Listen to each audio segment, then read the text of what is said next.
नमस्कार, आप देख रहे हैं आपका अपना चैनल भिवानी हलचल खबरों के संग में मैं हूं मनोज कुमार। आइए सबसे पहले डालते हैं नजर आज की हेडलाइंस पर। जिला स्तरीय खेलों में 20 प्रतियोगिताओं का हुआ आयोजन।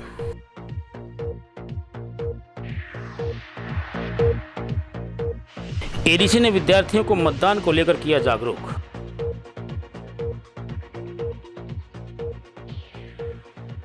अध्यापकों ने काली पट्टी लगाकर जताया सरकार के खिलाफ विरोध। भिवानी में बरसात से मौसम हुआ सुहावना।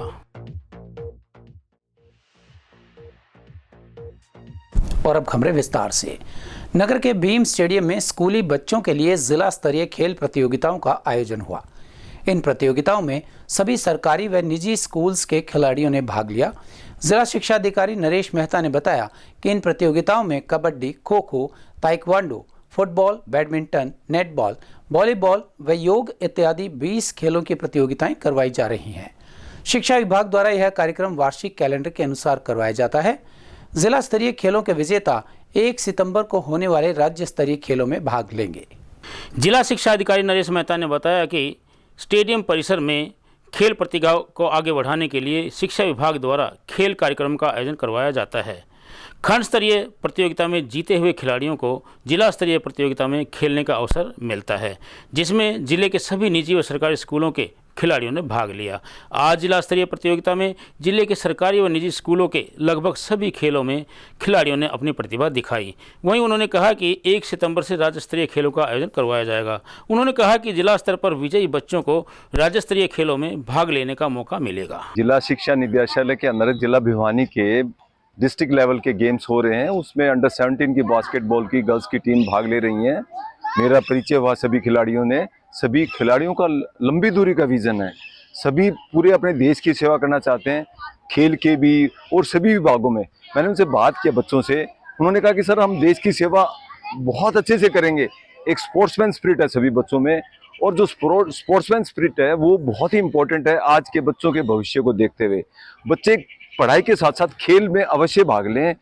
खेल में अवश्य भाग लेने से उन बच्चों का मल्टी फैसेट्स ऑलराउंड डेवलपमेंट होता है। देखिए, हमारा ये वार्षिक कैलेंडर है स्पोर्ट्स का, और ये जिला भिवानी का कार्यक्रम अनुसार जो है भीम स्टेडियम भिवानी में और अन्य विद्यालयों में अलग अलग स्पोर्ट्स की एक्टिविटीज़ कराई जा रही है।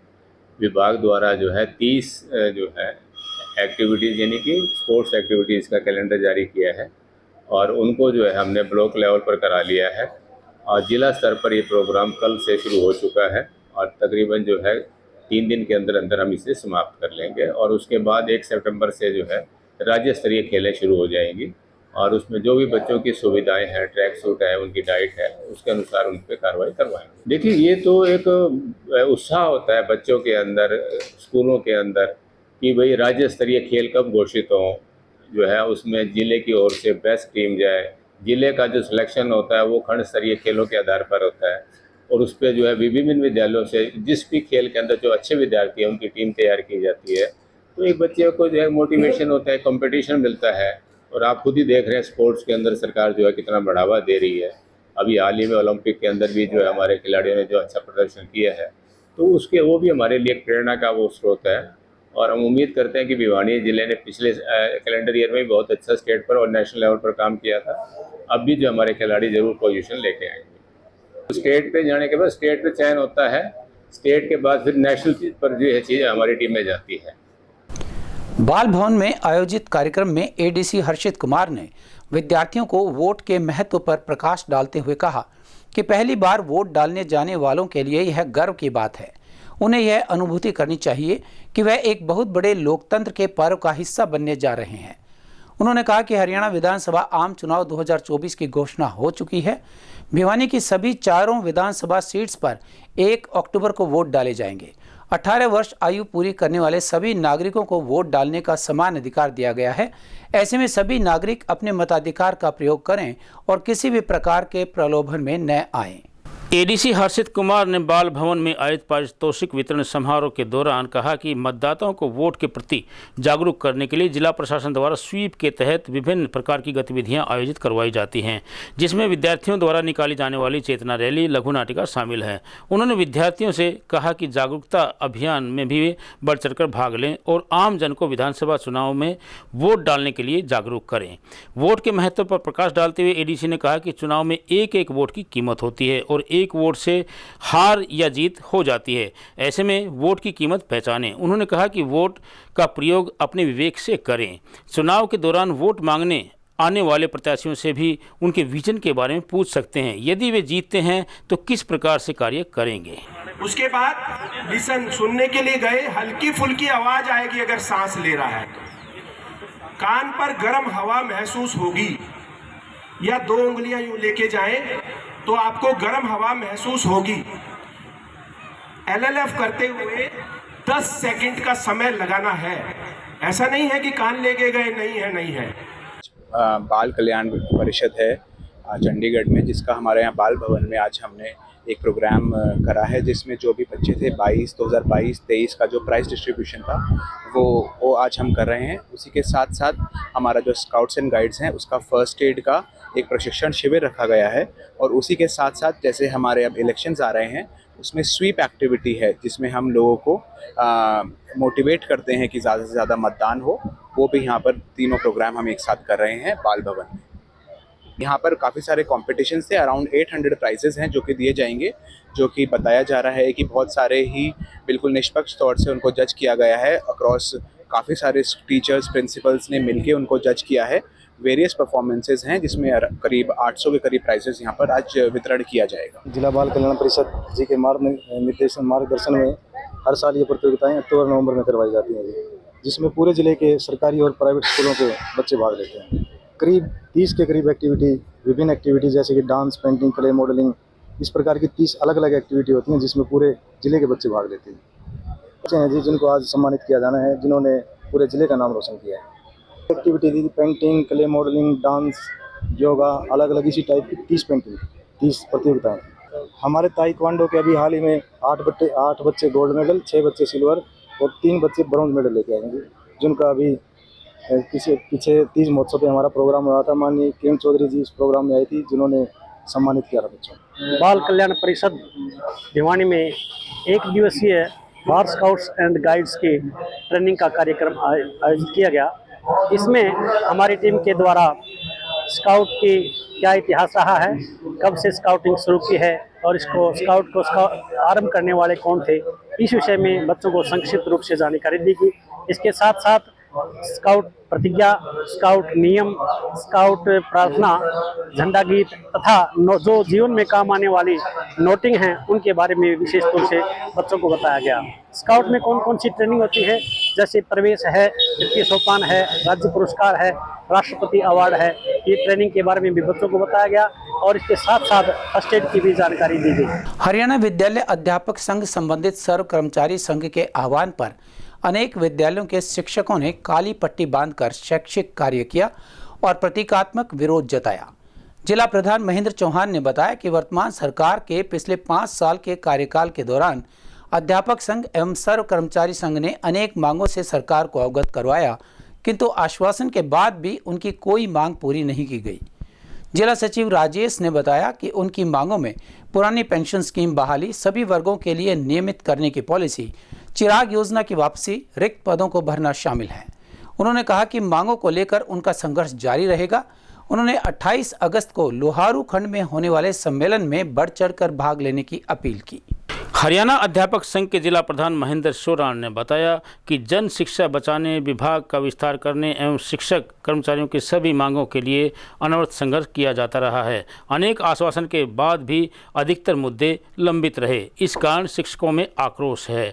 2 कार्य दिवसों को विभिन्न स्कूलों के अध्यापकों ने काली पट्टी लगाकर सांकेतिक विरोध जताया है। वहीं जिला सचिव राजेश सभरवाल ने बताया कि भिवानी खंड का सम्मेलन खंड शिक्षा अधिकारी कार्यालय में एवं 28 अगस्त को लोहारू खंड का सम्मेलन खंड शिक्षा अधिकारी कार्यालय लोहारू में आयोजित किया जाएगा। इसी प्रकार सभी 7 खंडों में अलग अलग तिथियों पर अध्यापकों को लामबंद करते हुए तात्कालिक मांग मुद्दों एवं परिस्थितियों से अवगत करवाया जाएगा। राज्य संगठन सचिव सुखदर्शन सरोहा ने बताया कि स्कूल शिक्षा एवं शिक्षक की बेहतरी के लिए सभी को मिलकर काम करना होगा। आह्वान पर प्रदर्शन किया जा रहा है कर्मचारी विरोधी नीतियों के खिलाफ कि सरकार ने अब तक जो हमारी मांगे थी वो नहीं मानी गई। मुख्य रूप से जो बोर्ड का पद शक्ति का खाली है अब तक सरकार ने नहीं भरा। हमने माननीय शिक्षा मंत्री से भी ज्ञापन दिया और उन्हें आश्वासन दिया था कि शीघ्र ही हम इसका मतलब वो लगाएंगे सेक्रेटरी। और हम मांग कर रहे हैं इस गेट मीटिंग के माध्यम से कि सेक्रेटरी के बिना जो जितने भी बोर्ड में कार्य हुए हैं उसकी जांच हो। जो बिना सेक्रेटरी के अब तक जो भी कार्य किए गए हैं, जो भी शिक्षा नीति किए गए हैं, फरवरी के बाद जो भी फैसले लिए गए तमाम मतलब उसकी जांच होनी चाहिए। ऑनलाइन मार्किंग के नाम पर जो जिसमें आप देखोगे कि इसमें टाइम भी ज़्यादा है और समय उसमें के नाम से आर्थिक जो भी हमारा नुकसान हो रहा है उसके भी हम बार बार ये मांग कर रहे हैं कि ये संस्था हित में नहीं है, ये पॉलिसी इसको भी बंद करना चाहिए। अब डीएड की मार्किंग भी ऑनलाइन की बात कर रहे हैं तो हम उसका भी विरोध कर रहे हैं कि डीएड की मार्किंग उसका ऑनलाइन नहीं होनी चाहिए। तमाम जो मुद्दे हमारे एससीबीसी की जो सरकार वाई लूट रही है फीस वो अब तक वापस नहीं कर रही। लगभग 70 करोड़ के आसपास हम बकाया है, अब तक नहीं दिया। और जो मुद्दे हमारे कर्मचारियों के और विरोधी नीतियां हैं उसके खिलाफ हमने मतलब ये आवाज बुलंद की है। यहाँ सारे एकत्रित हुए हैं। हमने 10 दिन पहले लगभग 2 हफ्ते पहले हमारे प्रशासन को 10 सूत्री मांग पत्र प्रदान किया था जिसके लिए हमने उनको 10 दिन का टाइम दिया था। उन मांगों के ऊपर प्रशासन द्वारा कोई भी संज्ञान न लेते हुए और एक प्रकार से उसको नज़रअंदाज कर दिया, जिसमें मुख्य तौर पर फरवरी माह के बाद से हमारे बोर्ड में सचिव की नियुक्ति नहीं की गई है। जबकि बोर्ड की प्रस्तावना में, बोर्ड नियमों में स्पष्ट उल्लेख है कि बगैर सेक्रेटरी के कोई भी आर्थिक फैसला और कोई भी पेमेंट किसी भी फर्म को जारी नहीं की जा सकती। ये हमारे समझ से बाहर है कि पिछले लगभग 6 महीने से फिर भी किस आधार पर बोर्ड की जो भी विभिन्न फर्मों को की जाने वाली जो भी पेमेंट वगैरह है किस आधार पर जारी की जा रही है, किस आधार पर जो भी फाइनेंशियल इश्यूज हैं उनको सोल्व किया जा रहा है। जबकि शिक्षा मंत्री महोदया ने खुद ने यहाँ भर दिया था ईमेल के माध्यम से चीफ सेक्रेटरी और मुख्यमंत्री हरियाणा सरकार को भी हम इस चीज़ के लिए बार बार लिख चुके हैं। चेयरमैन साहब को इसके लिए ज्ञापन दिया जा चुका है। तो सेक्रेटरी का मुख्य पद और ख़ास तौर पर आचार संहिता लगने तक हमारे को उम्मीद थी कि चुनाव में जाने से पहले सचिव की नियुक्ति पक्का कर दी जाएगी।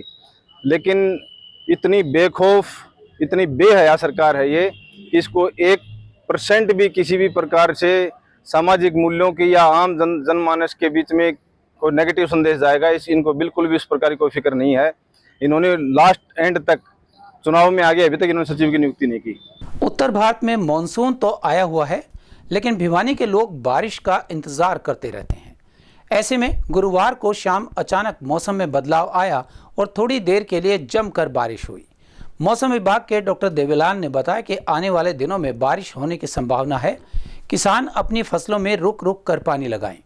उन्होंने किसानों को इन दिनों जमीन से निकलने वाले जानवरों से सावधान रहने की हिदायत भी दी। मौसम विभाग के डॉक्टर देवीलाल ने बताया कि आने वाले दिनों में बारिश होने की संभावना है। मौसम में उमस बनी रहेगी। उनका कहना था कि जिले का अधिकतम तापमान 33 डिग्री और न्यूनतम तापमान 26 डिग्री सेल्सियस दर्ज किया गया है। उन्होंने कहा कि जिन किसानों ने फसलों में पानी लगाया है वे अभी रुक कर अपनी फसलों में पानी लगाएं। जिन्होंने जरी की बिजाई की है वे किसान फसलों में कम पानी दें। अपने खेतों की रखवाली ध्यान से करें क्योंकि इन दिनों में जहरीले जानवर खेतों में पाए जाते हैं जो बारिश के कारण ज़मीन के ऊपर आने से किसी को भी नुकसान पहुंचा सकते हैं। जैसे अभी आप देख रहे हो कल बरसात हुई है वीरवार को और आगे की जो संभावना है वो अगले 4 से 5 दिन के दौरान हल्की से मध्यम बारिश की संभावना है कुछ एक स्थानों पर, यानी आइसोलेटेड प्लेसेज पे लाइट टू मॉडरेट रेनफॉल की प्रेडिक्शंस है। तो पूरे भिवानी को में बारिश होना कोई ज़रूरी नहीं है, कहीं कहीं बारिश हो सकती है अगले 4 से 5 दिनों के दौरान। और जो अभी अधिकतम और न्यूनतम तापमान जो चल रहा है, अधिकतम तापमान लगभग 33 से 34 डिग्री के आसपास बना हुआ है और जो न्यूनतम तापमान है वो 26 से 27 डिग्री के आसपास से चल रहा है। तो अभी आने वाले टाइम में थोड़ा सा तापमान में बढ़ोतरी होने की संभावना है और उसके साथ हल्की बारिश की संभावना भी बनी हुई है। वो अभी लाइट रेनफॉल ही हुई है, 5 से 7 mm के आसपास जो है वो बारिश हुई। किसान भाइयों से तो यही आग्रह है, क्योंकि पिछले जो टाइम पीरियड रहा है उसके दौरान कई बार बरसात हुई है, तो अभी खास करके जो किसान भाइयों ने बाजरा लगा रखा है, गवार लगा रखा है, उन किसानों को तो पर्याप्त पानी मिल चुका है, फसल के लिए एक्स्ट्रा पानी देने की ज़रूरत नहीं है। लेकिन धान की फसल में पानी की लगातार ज़रूरत होती है, उनको लगातार आवश्यकता रहती है। तो इस मौसम में नमी की जो मात्रा है वो काफ़ी ज़्यादा रहती है, 70, 80, 90% के आसपास नमी चली जाती है। तो इस पीरियड के अंदर जो कीट और बीमारियों के लगने का जो और अब एक खबर चलते चलते, कांग्रेस के विधायक रहते हुए पार्टी छोड़कर भाजपा में शामिल होने वाले किरण चौधरी को भले ही भाजपा ने राज्यसभा के उपचुनाव में अपना उम्मीदवार घोषित किया है, लेकिन अभी भी किरण चौधरी दल बदल कानून के दायरे से बाहर नहीं हुई हैं। हालांकि उनकी सदस्यता पर प्रारंभिक फैसला हरियाणा विधानसभा के अध्यक्ष ज्ञानचंद गुप्ता को लेना है, क्योंकि कांग्रेस की ओर से किरण चौधरी की सदस्यता को लेकर दायर की गई याचिका उनके पास लंबित है। मीडिया रिपोर्ट के अनुसार विधानसभा अध्यक्ष के फैसले के बाद ही कांग्रेस आगे का कोई फैसला ले पाएगी। ऐसे में सवाल उठता है कि अब विधानसभा की सदस्यता से इस्तीफा देने के बावजूद क्या किरण चौधरी दल बदल कानून के दायरे में आती हैं? क्या अब भी किरण चौधरी की सदस्यता को लेकर कोई खतरा है? सोशल मीडिया पर चल रही जानकारी के अनुसार कोई भी नेता जिस दिन दल बदलता है उसी दिन से उस पर दल बदल कानून लागू हो जाता है। किरण चौधरी पर भी विधायक पद से इस्तीफा दिए बिना दल बदलने वाले दिन से ही यह कानून लागू हो गया है। ऐसे मामले में कानून अलग अलग हैं, लेकिन संविधान के अनुसार अयोग्यता ही बनती है। कानून के जानकार राम नारायण यादव ने बताया कि कांग्रेस की ओर से किरण चौधरी के खिलाफ 3 याचिकाएं विधानसभा अध्यक्ष के पास दायर की गई। इनमें से 2 याचिकाओं को खारिज कर दिया गया, जबकि 1 याचिका अभी भी उनके पास लंबित है। ऐसे में यदि उनकी ओर से दिए गए फैसले को कांग्रेस सही नहीं मानती है तो वो उसे हाईकोर्ट और सुप्रीम कोर्ट में चैलेंज कर सकती हैं, क्योंकि मामले में कानून अलग अलग हैं, लेकिन संविधान एक है। विधानसभा अध्यक्ष किसी भी कानून के तहत फैसला ले सकते हैं, लेकिन कोर्ट संविधान और कानून दोनों को ध्यान में रखकर फैसला लेगा और कानून कभी भी संविधान से ऊपर नहीं होते। देखना होगा कि अब विधानसभा अध्यक्ष कांग्रेस की ओर से किरण चौधरी के खिलाफ दायर की गई याचिका पर क्या फैसला लेते हैं और कांग्रेस की ओर से उस पर क्या रिएक्शन दिया जाता है। और अब जाने से पहले एक नजर आज की हेडलाइंस पर। जिला स्तरीय खेलों में 20 प्रतियोगिताओं का हुआ आयोजन।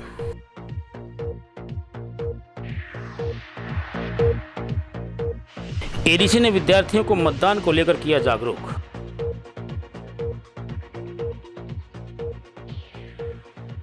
अध्यापकों ने काली पट्टी लगाकर जताया सरकार के खिलाफ विरोध। भिवानी में बरसात से मौसम हुआ सुहावना।